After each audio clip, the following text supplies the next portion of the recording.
Blackout या कार्यक्रमामध्ये तुमचं सगळ्यांचं स्वागत आहे. कुठलीही घटना घडली की आपण तिच्याकडे त्रयस्थपणे बघतो.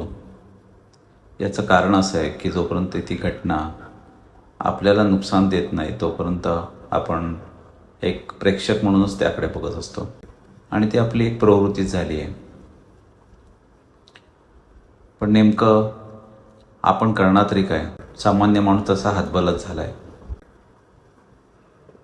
संपूर्ण जी व्यवस्था आहे ती हायजॅक झालेली आहे आणि हतबलता एवढीच सामान्य नागरिकाच्या हातात राहिलेली आहे. त्याचंच एक उदाहरण म्हणजे रायते कल्याण या भागात झालेला अपघात आणि त्यामध्ये जे 11 जणांचा बळी गेला. एक भयानक दुर्घटना. परंतु या दुर्घटनेमध्ये जबाबदार कोणीच नाही आहे. जबाबदार एकच आहे, फक्त तो जो ड्रायव्हर आहे, जो गाडी चालवत होता. असं साधारणपणे एक निष्कर्ष काढला गेला. निष्कर्ष काढणारे शासकीय यंत्रणा, आमदार, खासदार हे सरळपणे त्याला दोष देत आहेत आणि त्यात प्रवास करणारे हतबल असे प्रवासी. पण नेमकं ही घटना घडली यासाठी जबाबदार कोणतरी असेलच ना, ड्रायव्हर सोडून. सरकार काय करतं नेमकं? ही शासकीय यंत्रणा, लाखो रुपये पगार घेणारे हे कर्मचारी, अधिकारी आणि निवडून गेलेले हे लोकप्रतिनिधी, कोणाचीच काही जबाबदारी नाही असं का आहे का? उद्घाटन करायला, रस्त्याचं उद्घाटन करायला, महामार्गाचं उद्घाटन करायला, एस.टी. स्टँडचं उद्घाटन करायला हे सगळे पुढे असतात. मग आता या अपघाताच्या वेळेला मागे का? हा प्रश्न आहेच ना. या 11 जणांमध्ये जे मृत्युमुखी पडले त्याच्यामध्ये भूषण घोरपडे हे तहसील कार्यालयाचे कर्मचारी, त्यांचा एक मोठा प्रामुख्याने उल्लेख होतोय आणि मोहपे कुटुंबातले 3 मुलं जी तरुण होती, साधारणपणे 17 ते 22च्या वयोगटातले, आणि एका आईची ती मुलं होती. म्हणजे एकट्या आईनेच त्यांना वाढवलं होतं. तर तुम्ही बघा, बातम्या येताना ह्या 4 जणांचा मोठा उल्लेख होतो. म्हणजे 7 लोकांना, त्यापैकी उरलेले जे 7 लोक आहेत त्यांना तर काहीच तितकंसं बातमी मूल्य पण नाही आहे. म्हणजे आपल्याला काय असतं की असं ज्या बातम्या असतात त्या पुरवल्या जातात, मग ते आपण वाचतो आणि त्याच्यावर चर्चा करतो. मूळ मुद्दा आहे की हे का घडलं. आज साधारण 20 ते 25 वर्षापासून ही बेकायदा वाहतूक सुरू आहे. मुरबाड, कल्याण, असं संपूर्ण महाराष्ट्रामध्ये. फक्त हे रस्ते, गावांची नावं बदलतात, बाकी तेच आहे. मंत्र्यांचे नेहमीच कार्यक्रमाचे नवीन घोषणांचे रकाने भरून येतात, परंतु वास्तविक पता काहीच नाही. मुरबाडच्या माळशेज घाटामध्ये काहीतरी काचेची गॅलरी करायचं, कोट्यवधी रुपयाचं टेंडर निघतंय, मंजुरी झाली आहे. याच्यावर मात्र मोठ्या प्रमाणात ते लिहून येतं. मोठे पुतळे उभारले जातात, त्याच्यासाठी पैसे आहेत, परंतु वाहतूक व्यवस्था मजबूत करण्यासाठी मात्र काहीच नाही. शेवटी ह्याला जबाबदार कोण आहे? कोणीतरी आहेच ना. या गाड्या चालूच कशा होत्या? तर ही गाड्यांचं म्हणजे हे परिवहन विभाग आहे, त्याचं नियंत्रण असलं पाहिजे. तुमच्याकडे काही एखादं कागदपत्र नसेल तर तुम्हाला दंड केला जातो. तुम्ही हेल्मेट नाही घातलं तुम्हाला पकडलं जातं. सीट बेल्ट नाही लावला तर तुम्हाला पकडलं जातं. परंतु ही डोळ्यासमोर चालणारी बेकायदा वाहतूक आणि त्याच्यामध्ये भरले जाणारे प्रवासी, म्हणजे 6 जणांचं वाहतूक करायची परवानगी असताना त्याच्यामध्ये 11 ते 12 लोक भरली जातात, कोंबली जातात. याबरोबरच एक पायाभूत सुविधा म्हणजे रस्त्यांचा विषय एक आहे. वर्षानुवर्ष रस्त्यांची कामं रुंदीकरणाची चालू असतात. आधी डांबरी रस्ता करायचा, मग तो फोडायचा, मग तो कॉन्क्रीट करायचा.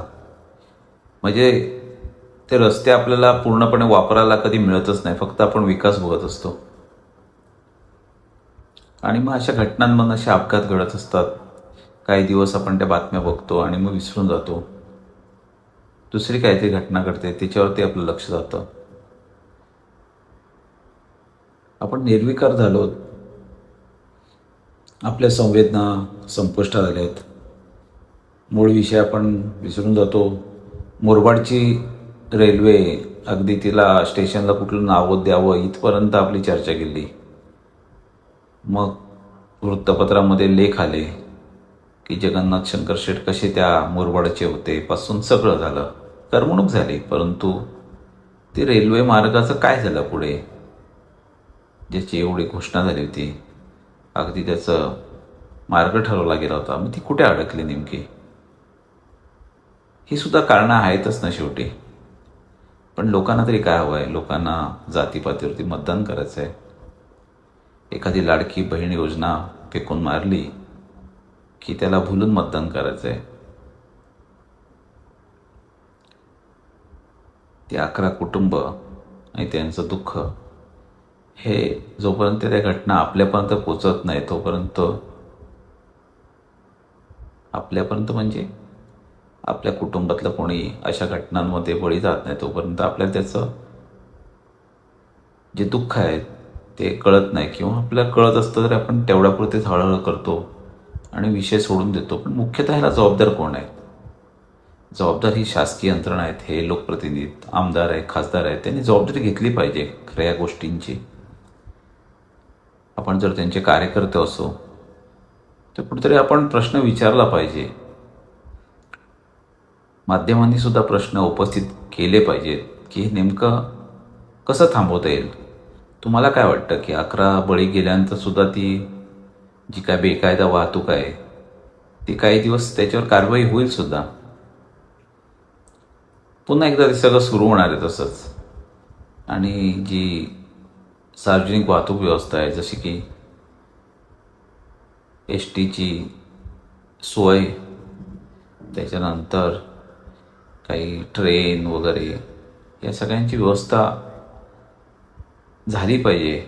आणि ते नेमकं होणार आहे की हे सुद्धा बघणं महत्त्वाचं आहे. तुम्ही जर डोळसपणाने पाहिलं तर तुम्हाला सातत्याने हे अपघात जागोजागी होताना दिसत आहेत. संपूर्ण महाराष्ट्रात नाही तर राज्यात आणि देशामध्ये ह्या घटना मोठ्या प्रमाणात घडत आहेत. अगदी धार्मिक स्थळात ते जाणारे लोक आहेत त्यांचे सुद्धा अपघात होत आहेत. या घटनांकडे आपण उघड्या डोळ्यांनी नुसतं बघून उपयोग नाही, तर विचार केला पाहिजे. आणि अशा लोकांच्या संदर्भात आपण प्रश्न उपस्थित केले पाहिजे. तुम्हाला असं वाटत नाही का की यावर आपण आपापसात बोललं पाहिजे, समाज माध्यमावरती व्यक्त झालं पाहिजे आणि संबंधित अधिकारी, लोकप्रतिनिधी यांच्यावर कारवाई होण्याची मागणी केली पाहिजे? असं वाटत असेल तर नक्कीच कमेंट बॉक्समध्ये व्यक्त व्हा.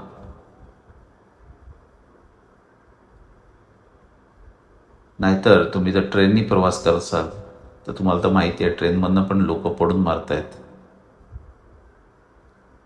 गर्दीच्या कारणामुळे. आणि जर आपण बसमध्ये प्रवास करत असतो तर बसमध्ये मध्ये बंद पडते, बस उपलब्धच नाही आहेत. आणि खाजगी वाहतूक व्यवस्थेतनं हे असे बळी जात आहेत. एक ब्लॅकआउट झाले आपल्या डोळ्यासमोर, असं नाही वाटत का तुम्हाला?